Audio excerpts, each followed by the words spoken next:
우리 좌우로 한번 인사 나누겠습니다. 잘 오셨습니다. 추운데 얼마나 고생이 많으십니까?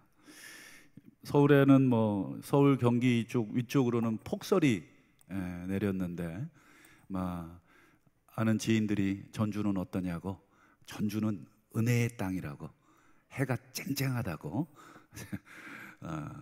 마침 또 오후에 해가 쨍쨍했습니다. 실제로. 그래서 날씨는 추웠지만 제가 여기 오래 살진 않았지만 한 번도 이 큰 자연재해를 아직까지 겪어보지 않았고, 감사한 것은 빙판길에 한번 미끄러진 적은 있지만 그래도 너무너무 좋은 곳이다 하는 생각을 하게 됐습니다. 오늘 함께 보신 본문을 중심으로 빚진 자에서 상속자로, 오늘 상속자까지 가야 되는데 상속자는 다음 주에 가야 될 것 같고, 오늘 빚진 자까지만 좀 나누고 말씀을 좀 정리하려고 합니다. 여러분, 로마서는 결국 복음에 대한 얘기인데, 복음이란 여러분 그냥 예수님이 어느 날 갑자기 하늘에서 뚝 떨어진 존재가 아니죠. 예수님은 여러분 창세기부터 하나님의 모든 계획 속에 감추어져서 우리에게 전해진 분이잖아요. 그렇기 때문에 복음을 이해하려고 하는 그런 사람이라면 반드시 구약의 성경을 어느 정도는 알고 있어야 됩니다. 그래서 로마서 자체가 복음의 진수, 정수, 하여튼 요란한 수식어를 갖다 붙일 수 있는데, 이 로마서의 흐름이 우리 구약에, 특별히 구약에서 제일 중요한 게 모세오경입니다. 이 모세오경이 기초가 돼서 나머지 부분들은 전부 다 그 위에 얹어진 내용들이에요.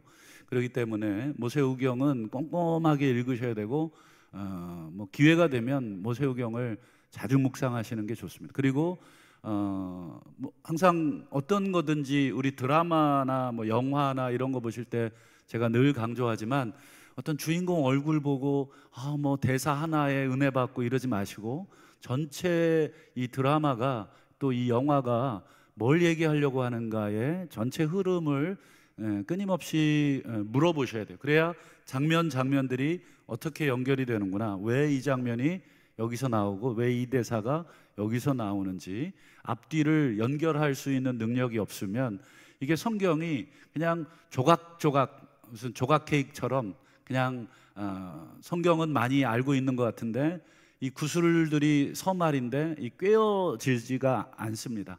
그래서 성경을 30년 40년 읽어도 성경이 어렵잖아요. 어려운 이유는 우리가 이 연결하려고 생각을 하면서 보지 않았기 때문에 그런 경우가 많습니다.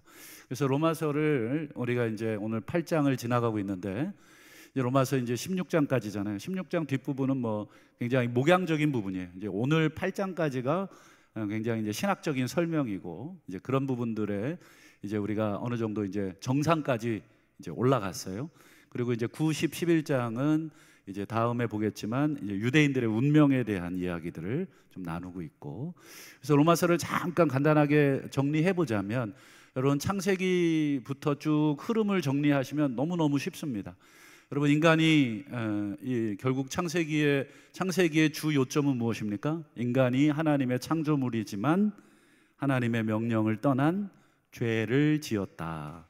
이게 창세기의 아주 기본적인 요점이잖아요. 그래서 인간이 죄를 지었는데, 인간이 하나님을 떠났는데, 그러면 하나님은 뭐 하시냐? 하나님은 이제 작대기 들고 인간을 때릴 일만 있느냐? 그게 아니라 하나님은 그런 인간을 구원하실 계획을 세우셨다. 그 구원의 가장 중요한 핵심이 누구냐? 그렇죠, 아브라함이다. 그래서 아브라함에게 하셨던 말씀 하나하나가 굉장히 중요한 것입니다. 하나님의 말씀은 헛되이 돌아오지 않기 때문에 하나님이 하신 말씀은 오늘날 우리들에게도 동일하고 중요하고, 그렇기 때문에 아브라함과 나눈 하나님의 대화죠. 이 대화들은 우리가 꼼꼼하게 읽어야 된다. 왜냐? 아까도 말씀드렸듯이 그 말씀이 이제 인간을 위한 하나님의 계획. 그래서 아브라함에게 하셨던 가장 중요한 약속의 말씀, 그걸 한 단어로 언약 이렇게 불러요. 그래서 우리 학자들은 아브라함 언약 이렇게 부릅니다. 그래서 아브라함 언약의 핵심은 창세기 12장 3절, 내가 너로 말미암아 땅의 모든 족속이 다시 복을 받게 하리라. 다시는 없지만 이 다시라는 말이 중요합니다.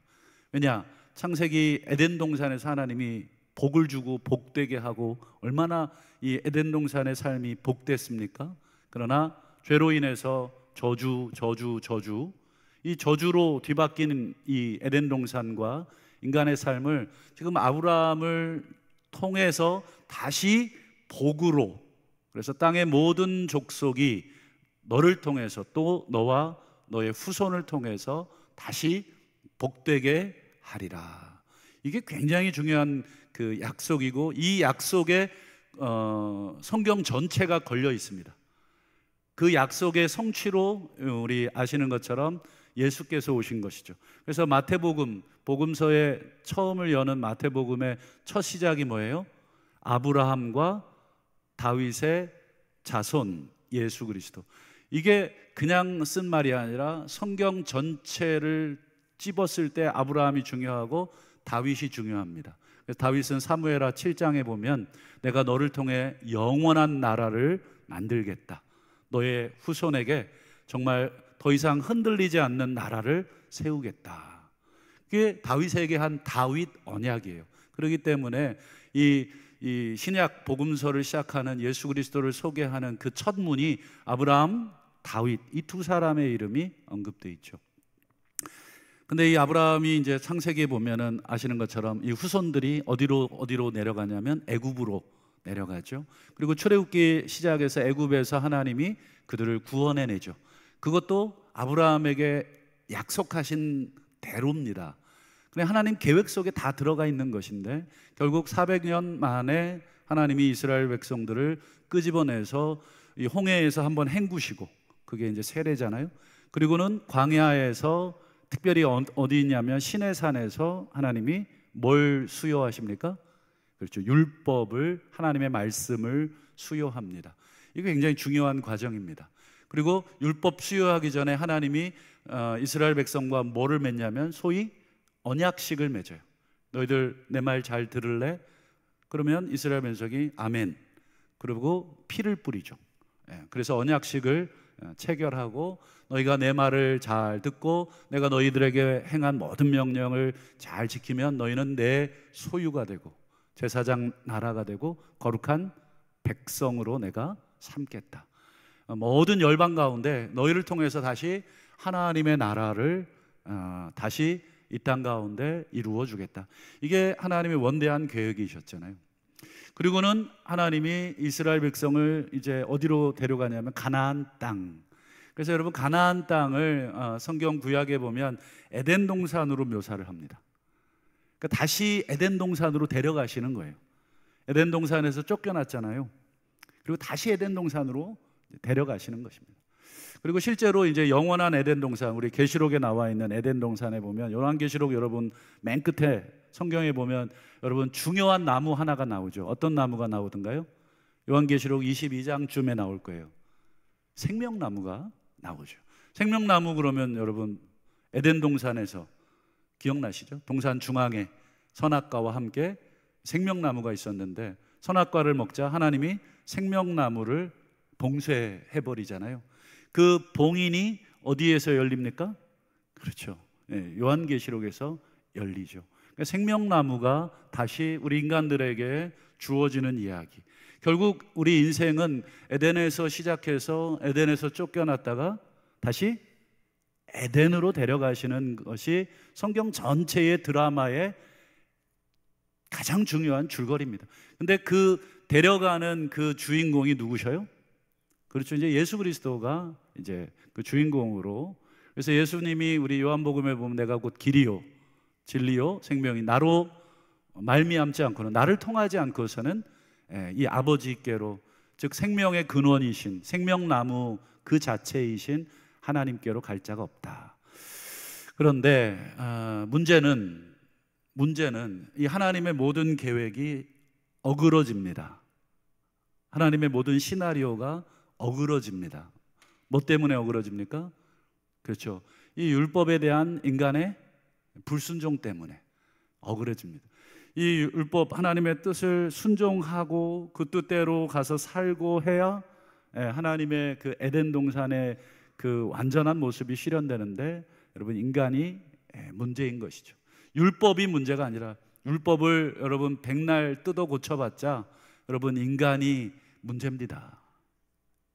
그렇기 때문에 인간 때문에 이것이 이루어지지를 않고 있는 것입니다. 심지어 사도 바울이 로마서 1장 2장에서 아주 강력하게 고발했던 유대인들, 니들이 하나님의 자식이라고 스스로 떠들고 다니는데 니들 때문에 하나님이 욕먹고 있다. 착각하지 마라. 율법 소유하고 율법 받고 하나님의 언약의 백성이고, 우리가 맹인들을 인도하는 선생이고 어린아이들의 스승이고, 너희들 때문에 하나님이 지금 욕먹고 있는 거, 그거를 왜 모르느냐. 사도 바울이 아예 목을 내놓고 지금 유대인들을 비판하고 있어요. 유대인들이 사도 바울 죽이려고 했던 거 아시죠? 여러분, 유대인들이 사도 바울 죽이기 전까지는 뭐 먹지도 않겠다고 하는 자결단까지 만들고 따라다녔단 말이죠. 유대인들, 하나님의 백성, 아브라함의 후손들, 하나님의 율법을 가진 유대인들, 이 인간들, 우리가 좀 넓은 범위 내에서 보면 유대인들을 포함한 우리 모든 사람들, 로마서에서 3장에서 6장에서 계속 강조한 게 모든 사람이 다 똑같은 죄인이다. 유대인들도 너희들도 죄인이고, 이방인들 우리들도 죄인이고, 모든 사람들이 하나님 앞에서 지금 이 율법을 지킬 수 있는 능력이 없다. 이 율법이야말로 하나님께서 우리를 생명으로 인도하도록 우리에게 주셨는데, 그게 여러분 기억나시죠? 로마서 7장에 생명으로 인도해야 될 그 율법이 도리어 우리를 어디로 인도했어요? 사망으로. 이게 도대체 뭐가 문제냐? 율법 자체가 문제냐? 그럴 수 없느니라. 오히려 죄가 우리의 인간의 연약함을 이용하고, 그리고 하나님의 거룩한 율법을 이용해서 우리 안에 계속해서 탐심을 이루고, 그리고 율법을 가져다가 너 탐심을 이루었지? 죄. 계속 우리를 끊임없이 죄로 몰고 가는 그 사탄. 이것이 이제 전체적인 로마서의 흐름이에요. 로마서가 이런 구도에서 이야기가 진행이 되고 있다. 지금 또 이게 인류가 처한 공경입니다. 도대체 인간이 소망이 없다. 그래서 사도 바울이 로마서 7장 23절쯤에 뭐라 그럽니까? 어호라, 나는 곤고한 사람이다. 누가 이 사망의 몸에서 나를 구원하겠느냐. 이게 이제 사도 바울이 본인 얘기를 빗대어서 모든 인류가 처해 있는 그 상황, 이 모든 인류가 이 끔찍한 이 죄 아래, 뭐 하나님의 말씀을 뭐 백날 받고 듣고 읽고 해봤자 안 된다. 이 인간의 완악함과 이 본성적으로 이 악함 자체가 늘 하나님을 향해 죄를 짓기 때문에 안 된다. 그러면 어떻게 해야 되느냐? 그게 이제 지난 로마서 8장 3절, 우리 한번 상반절인데 한번 보실까요? 율법이 할 수 없는 그것, 율법이 할 수 없는 그것, 이게 무슨 뜻이냐? 율법이 원래 하려고 했던 것이 있어요. 율법이 원래 주시려고 했던 것, 율법을 지키면 하나님이 우리에게 주시려고 했던 게 있어요. 신명기에 그게 명확하게 나와 있습니다. 율법을 통해서 우리에게 생명을, 복을 주시려고 하셨잖아요. 근데 율법이 우리 인간 때문에 육신으로 말미암아 연약해서, 인간이 너무너무 연약해서 아무리 율법에 뭐 씹어다가 입에 넣어줘도 안 돼요. 그냥 다 토해내는 것이죠. 그러지 말라고 때리고 막, 하나님이 하여튼 안 해본 게 없을 겁니다. 막 이사야서 보면 너희들이 맞아가지고 이 정수리부터 발바닥까지 성한 데가 없을 정도로 내가 너희들을 후드려 팼는데도 이게 안 되는구나. 이게 참 너무너무 괴로운 거예요. 그래서 율법이 주려고 했지만 줄 수 없는 그것을 누가 하신다고요? 하나님이 하시겠다. 그러니까 구원은 처음부터 끝까지 우리 하나님이 다 하셨다고 해도 과언이 아니라 그냥 다 하셨다예요. 그냥 하나님이 모든 걸 다 하셨어요. 우리에게 요구하시는 건 딱 한 가지예요. 숟가락 얹은 것. 예수 좀 믿어다오. 이 예수 좀 믿어다오. 이게 하나님이 요구하시는 이제 전부인데, 그러면 한번 그 생명을 주시기 위해서 하나님이 뭘 하셨냐, 율법이 할 수 없는 그것을 하나님이 어떻게 하셨냐. 우리 3절과 4절도 한번 이어서 보실까요? 3절은 십자가 얘기잖아요. 죄로 말미암아 아들을 죄 있는 인간의 모양으로 보내서 아들의 육체에 죄를 정했다. 정했다는 말은 정죄했다는 거예요. 죄를 정죄했다. 우리 인간을 정죄했다가 아니라 인간을 지금 사로잡아서 계속 죄를 짓게 하고 지금 사망으로 끌고 가고 있는 이 사탄, 이 죄를 하나님이 내 이놈 했다는 거예요. 십자가에서. 지금 3절은 그 얘기를 하는 거예요. 십자가 얘기. 그럼 4절은 무슨 얘기 합니까? 율법의 요구가 이루어지게 했다. 율법의 요구가 뭐예요? 율법이 요구하는 것. 하나님이 우리에게 율법을 주시면서 뭘 요구하셨습니까? 지켜라. 근데 문제는 뭐라고 말씀드렸죠? 못 지켰다 이거잖아요. 근데 누가 지켰냐는 거예요? 그렇죠. 십자가에 달리신 예수가 율법의 요구를, 그렇죠, 율법에 대한 순종을. 그래서 예수님은 내가 율법을 폐하러 온 게 아니다. 율법을 성취하러 왔다.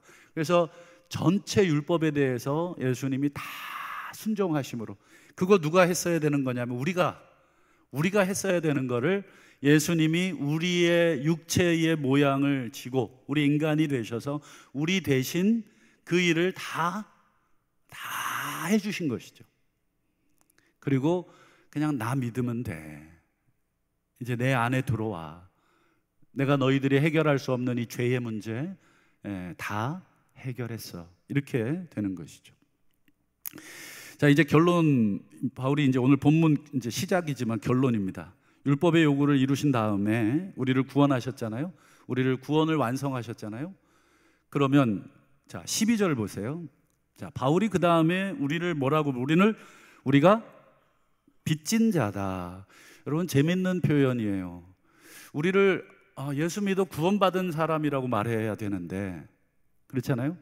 이제 우리가 예수 믿었고 예수 믿어서 구원받았어 이렇게 말해야 되는데, 이제는 우리는 예수 믿어 해방됐어, 구원받았어 이렇게 말해야 되는데, 바울이 뭐라고 얘기하냐면 우리는 빚진 자야 이렇게 얘기해요. 여러분, 빚졌다는 말은 이렇게 뒤집으면 그 안에 뭐가 있다는 거예요? 갚을 것이 있다 이런 말이죠. 너 나한테 오늘 빚졌어? 그럼 다음에 갚어? 뭐 이렇게 되는 거잖아요. 빚졌다는 건 우리가 갚아야 될 것이 있다 이런 뜻이에요. 사도 바울이 우리가 빚진 사람입니다 이런 말은 우리가 갚아야 할 것이 있는 사람입니다. 근데 여러분, 우리가 하나님께 이 생명의 빚을 졌는데, 아들 예수 그리스도의 생명의 빚을 졌는데 그거 어떻게 갚을 수 있겠습니까? 서로 내 목숨으로 갚는다 그래도 아들의 목숨값과 우리의 목숨값이 그 가치가 같습니까? 절대 같을 수가 없잖아요. 그러니까 우리는 뭐 아까 우리 찬송도 올려드렸지만 우리 목숨이 만 개가 있어도 그거 다 드려도 아들의 생명과 이 아들의 생명이 주신 그 빚을 다 청산할 방법이 없어요. 그런데 우리 하나님께서 갚을 것이 없는 우리들에게 딱 한 가지만 요구하고 계십니다. 그게 오늘 본문의 핵심인데요. 한번 12절과 13절을 보실까요? 자, 12절 13절이 계속 사도 바울이 얘기한, 공통적으로 3번 얘기한 단어가 있어요. 그게 뭐예요? 육신. 욱신이 아니라 육신입니다. 육신. 육신대로, 육신에게 져서 육신대로 살면 살 것이 아니다. 너희가 육신대로 살면 반드시 죽는다. 육신.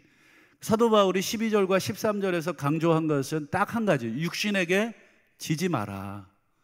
우리는 빚진 사람인데 이 빚을 갚아야 되는데, 하나님께 빚을 갚아야 되는데 그 빚을 갚는 방법을 알려줄게. 그게 육신에게 지지 마라.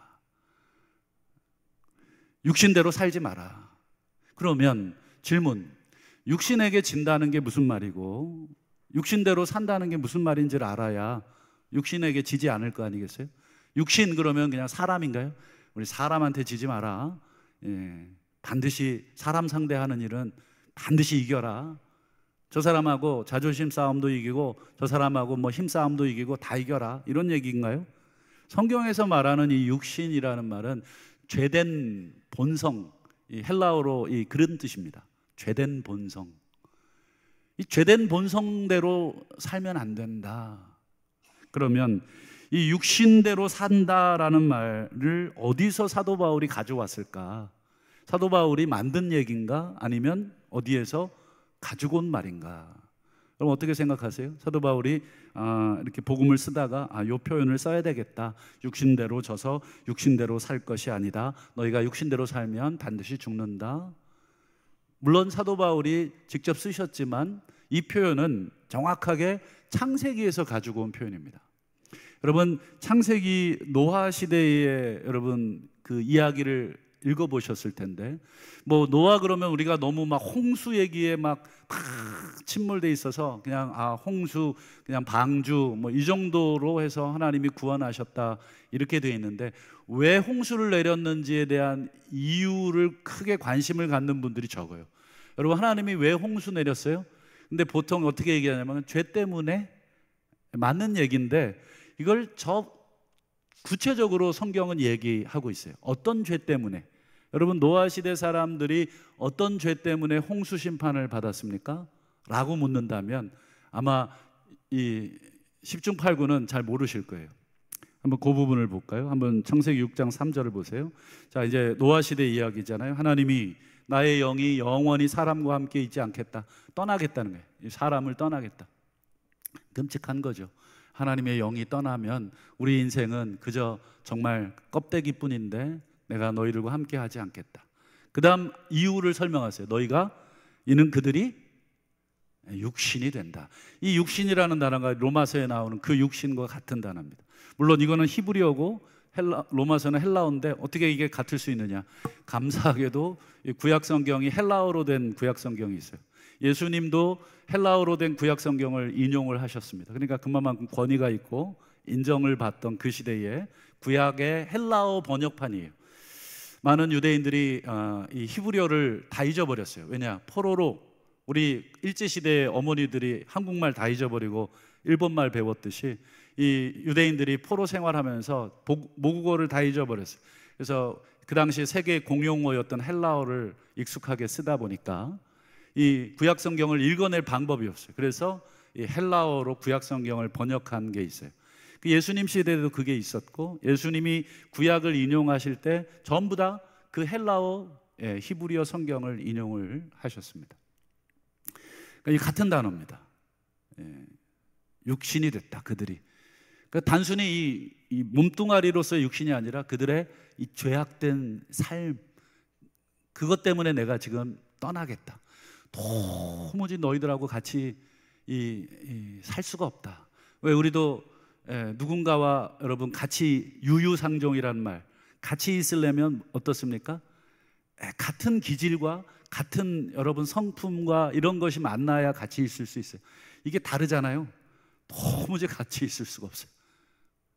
하나님이 인간하고 같이 있고 싶지만 더 이상 인간하고 하나님이 이 같이 있을 수 있는 상태가 되지를 못했습니다. 그러면 인간이 육신이 됐는데 이 노아 시대 인간들이 어떤 삶을, 어떤 죄를 졌느냐?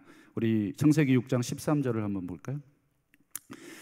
자, 같이 한번 읽어주시겠습니까? 시작. 모든 혈육이 있는 자의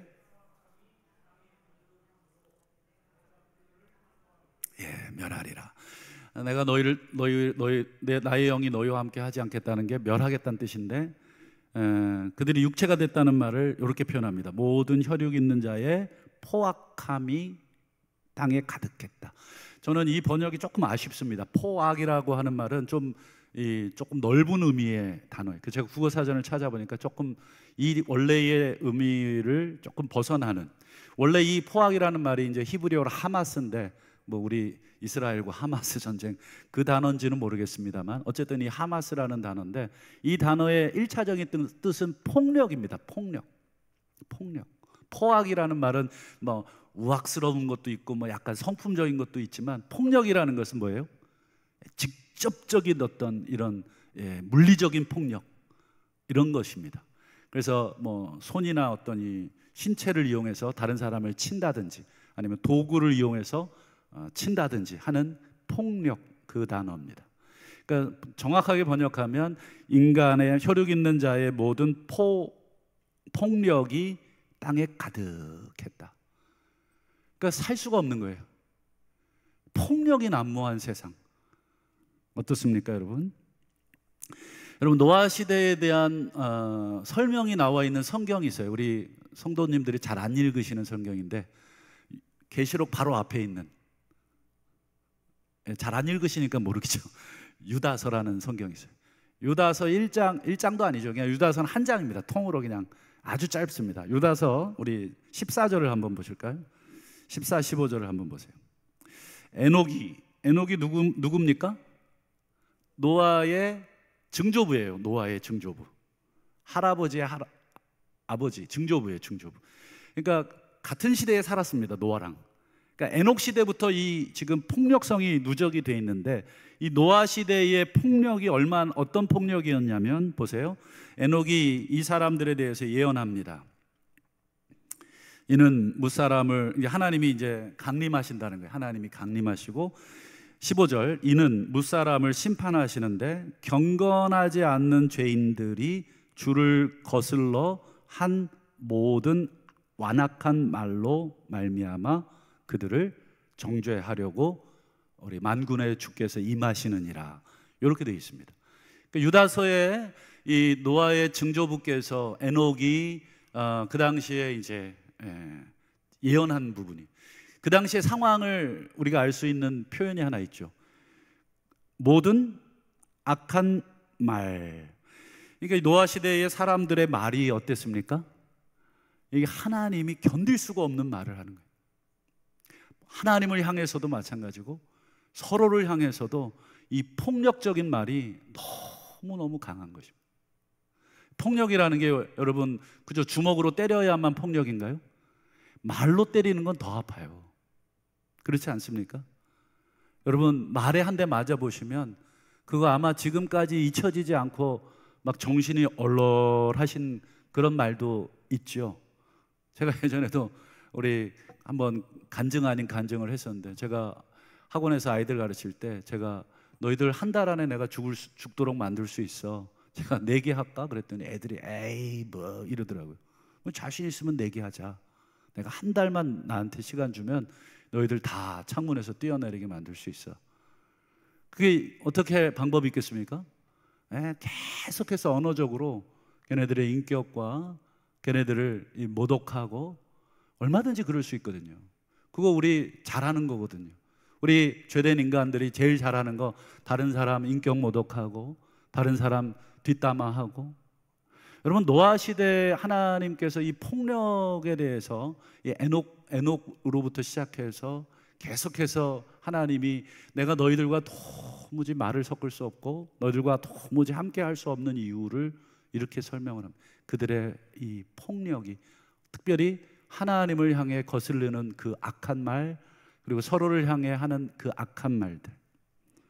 결국 노아 시대의 홍수의 가장 주요한 원인이 무엇입니까? 말이죠. 말. 이 말 때문에 그렇습니다. 그래서 여러분, 야고보서에 보면 참 흥미로운 표현이 나와요. 스스로 경건하다고 생각하는 자. 스스로 경건하다 생각하는데 뭐를 제갈 물리지 않아요? 자기 혀를 제갈 물리지 않아요. 스스로 경건해요. 경건의 모양은 있어요. 뭐 오늘 우리처럼 예배도 드리고 성경도 읽고 뭐 모든 종교적인 활동은 다 하는데, 그 사람의 이 말이 어때요? 너무너무 상처가 되고 너무너무 상대를 죽이고 너무너무 굉장히 젠틀하게 얘기하지만 굉장히 날카롭게 얘기하고, 또 때로는 그 표현 자체가 굉장히 상대방의 이 감정을 쑤셔 박아넣는 그런 말들이 있죠. 우리 부부간에도 얼마나 참 실수를 많이 했습니까? 자식한테도 참 몹쓸 말 많이 했고, 또 자식으로부터 그런 말도 들어보신 적 있죠? 참 막 억장이 무너지잖아요. 이게 뭐 평생 씻을 수 없는 말. 또 뭐 부모 자식, 또 부부간만 그렇습니까? 친구 간에도. 정말 그래서 원망 들을 만한 말이 생각나거든 어떻게 하라고 하셔요? 그렇지, 예물을 제단 앞에 두고서라도 그거 먼저 해결해야 된다. 이 말의 폭력성들이 강할수록 그 사회는, 그리고 그 공동체는 이미 하나님의 영이 떠나고 있다는 증거입니다. 하나님의 영이 우리의 언어를 통제하지 않는 영이 아니신데, 우리의 언어가 통제되지 않고 공동체의 언어가 통제되지 않고 있다는 것은 그 공동체가 하나님의 심판 아래 놓여 있을 가능성이 높습니다. 노아 시대 의인 몇 사람이 있었지만 여러분, 결국 그 사회 전체의 언어적인 그런 악한 말들, 여러분 스스로 경건하다고 생각하시나요? 그렇다면 우리가 뭐라고 스스로 경건하다고 생각하겠어요? 새벽기도 좀 나온다고 경건한가요? 좀 성경 좀 다른 사람보다 더 읽는다고 내가 경건한가요? 아니요. 정말 경건은 무엇입니까? 우리의 혀를 통제할 수 있는 힘이, 결국 우리 안에 있는 말씀이 우리의 생각과 우리의 말을 어떻게 통제할 수 있느냐. 여러분, 하고 싶은 말 얼마나 많습니까? 다 하고 살면 여러분 속은 시원하겠지만 여러분 아마 많은 사람들이 다 쓰러져 죽어 있을 겁니다. 여러분, 오늘 사도 바울이 우리를 뭐라고 표현했습니까? 우리는 빚진 자입니다. 우리는 빚진 자입니다. 그래서 우리는 하나님께 빚을 졌는데 그 빚을 갚을 방법이 없었는데 하나님이 우리에게 요구하시는 것 딱 하나, 육신에게 지지 마라. 육신에게 지지 말라는 게 무슨 뜻입니까? 이 죄악된 이 노아 시대 사람들처럼 그렇게 살지 말아라. 노아 시대만 그렇습니까? 오늘날의 우리 시대도 얼마나, 인터넷 보면 여러분 댓글 한번 보세요. 얼마나 입에 담을 수 없는 그 댓글들을 다는지, 익명이라는 그 이름으로 정말 한 사람을 저렇게 난도질할 수 있는지. 거기에 혹시 크리스찬이 저는 없다고 생각하지만, 여러분 우리가 비판을 할 수 있지만 사람의 인격을 들었다 놨다 하면서까지 여러분 그렇게 비판해서는 안 되겠죠. 잘못에 대해서 우리가 얘기해 줄 수 있지만 여러분 폭력성이 있는 표현으로 그렇게 해서는 안 되겠죠. 여러분, 육신대로 살지 말라는 것은, 육신에게 지지 말라는 것은 이렇게 폭력적으로 살지 말라 하는 것입니다. 여러분, 오늘날 말의 폭력이 얼마나 심한 시대입니까? 어떤 한 가정이 무너질 때, 여러분 부부간에 이혼할 때 대부분 여러분 뭐 때문에 이혼하겠습니까? 결국은 말 때문에 이혼할 가능성이 높습니다. 부모 자녀 간에 사이가 안 좋을 때 뭐 때문에 사이가 안 좋습니까? 결국은 주고받은 말들 때문에 사이가 안 좋아질 것이고, 또 교회도 그렇습니다. 교회가 무너지는 이유는 말 때문입니다. 반대로 교회가 세워지는 것도 말 때문입니다. 여러분, 교회 사역이 힘들어서 교회를 떠나는 사람은 없어요. 봉사가 힘들어서 내 이놈의 교회 못 다니겠다 이런 사람은 없어요. 교회를 떠날 때에는 뭐예요? 전부 사람들의 이 언어적 폭력 때문에 떠나는 것입니다. 여러분, 야고보서 3장 8절에 이 혀에 대해서 야고보가 아주 통찰력 있는 말을 하죠. 이 혀는 능히 길들일 사람이 없다. 능히 길들일 사람이 없다. 나도 길들일 수 없고 아무리 옆에서 길들일 수가 없습니다. 쉬지 아니하는 악이고 죽이는 독이 가득한 것이다.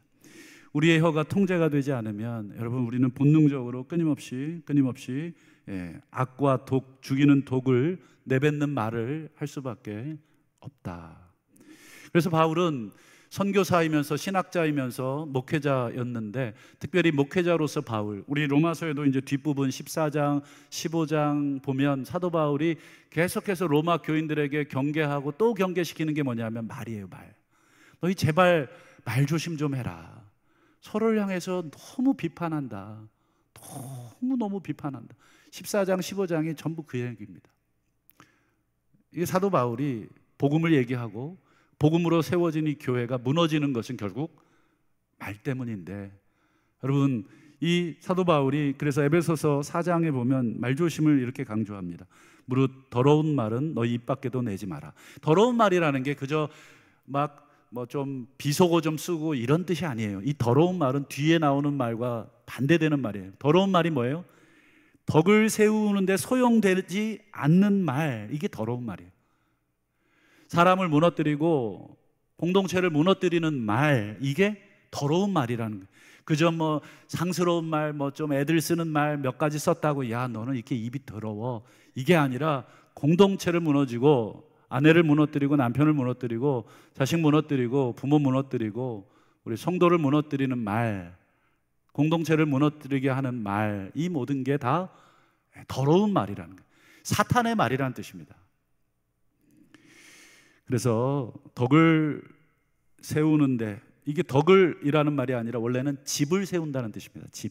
집이라는 말은 교회를 말하는 것인데, 이 공동체를 세우는데 필요한 말들을 해라. 어떻게 해야 여러분 우리 남편이 세워집니까?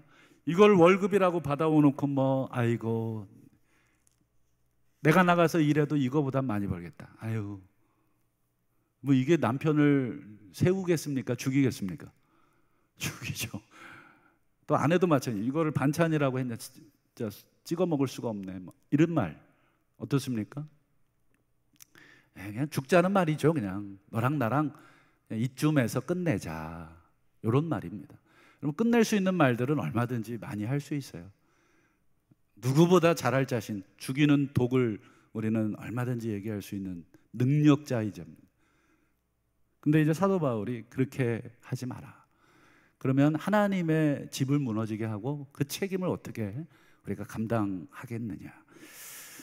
여러분 다윗이 여러 가지 기도를 하는데, 오늘 시편 141편에 보면 다윗이 기도에 대해서 하나님 내 기도가 분향함과 같이 되게 해주시고 나의 손드는 것이 저녁 제사와 같이, 그 기도를 분향이나 제사에 빗대서 이렇게 표현을 합니다. 하나님 내 기도가 이제 그런 기도가 되게 해달라.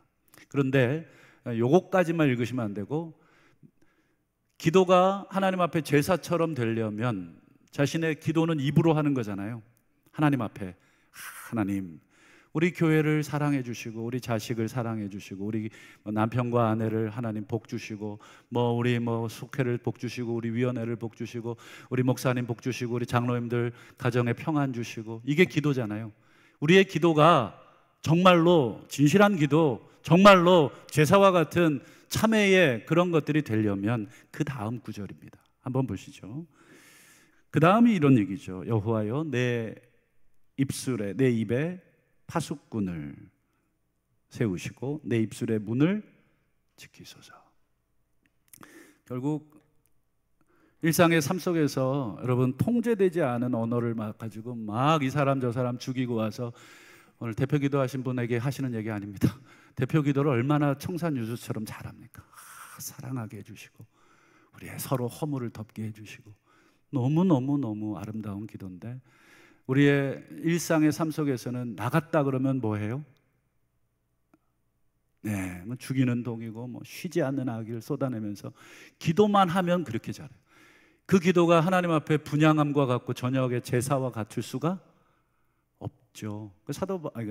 다윗은 이 두 가지를 잘 알고 있었던 거죠. 하나님, 내 삶 속에서 내가 하는 말들이, 내가 하는 모든 것들이 결국은 어떤 것이 되느냐. 결국 내 입으로 내가 또 기도할 텐데, 하나님, 내가 입으로 이 야고보식으로 표현하면 내가 내 입으로 하나님을 향해서는 찬송하고 돌아서서는 저주하고 또 이렇게 예배 시간 와서 찬송하고 나가서 또 저주하고, 이럴 수 없다, 마땅하지 않다. 이게 말이 되느냐. 이게 야고보의 말씀이었는데, 다윗도 똑같습니다. 지금 하나님 앞에 우리가 오늘 예배자로 이렇게 기도하잖아요. 뭔 기도하시겠습니까? 하나님 오늘 저 인간 죽여주시옵소서 이렇게 기도하셨습니까? 하나님 사랑하겠습니다. 하나님 우리 교회 다 깨져버리게 해주시고 여기 아무도 남지 않게 해주시옵소서 이렇게 기도하셨습니까? 오늘 너무 사랑하게 해주시고 더 하나님의 교회로 세워가게 해주시고, 결국 그 기도를 한 사람의 그 입이 어떻게 돼야 됩니까? 그렇죠. 나가서 덕을 세우는, 교회를 세우는데 필요한 말들을 하셔야 됩니다.